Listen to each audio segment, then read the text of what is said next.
ఎందుకన్నా పాడుపడ సినిమాలన్నీ first time జిగేల్ రాజా మంచి కంటెంట్. పనికిబడ్డ సినిమాలన్నీ ఎందుకన్నా పాడుపడ సినిమాలన్నీ. తెలుగు సినిమా ఇండస్ట్రీలో వారానికి 10, 20, 30 సినిమాలు రిలీజ్ చేస్తాయి. ఎందుకు పనికిమాల సినిమాలు? పనికిమాల 10 అవసరం లేదన్నా.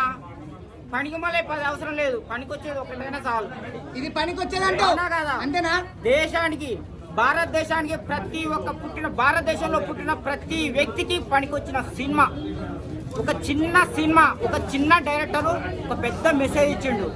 కొన్ని థియేటర్లు కూడా ప్రతి హిందూ చూడాల్సిన సినిమా, ప్రతి ముస్లిం చూడాల్సిన, ప్రతి క్రిస్టియన్ చూడాల్సిన సినిమా, ప్రతి ముస్లిం చూడాల్సిన సినిమా. రిజర్వేషన్లు ఎట్లా ఉన్నాయి, ప్రతి ఇండియన్ చూడాల్సిన, ప్రతి మత కొట్లాటలు ఎట్లా జరుగుతున్నాయి, ప్రతి ఒక్కటి చాలా బ్రహ్మాండంగా ఉంది.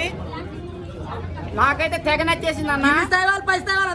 సినిమా చూసిన తర్వాత ఇందులో ఉన్న హీరోయిన్ అయితే కత్తిలాగా ఉంది భయ్యా అన్నా.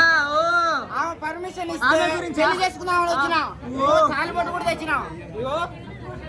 ఎందుకు భయ్యా దేశం సినిమా కూడా పెళ్లి రాగరాదే. ఇందులో ఉన్న వందే భారత్ సినిమాలో ఉన్న హీరోయిన్ అయితే కత్తిలాగా ఉందన్న. ఆమె పర్మిషన్ ఇస్తే పెళ్లి కూడా చేసుకుంటా.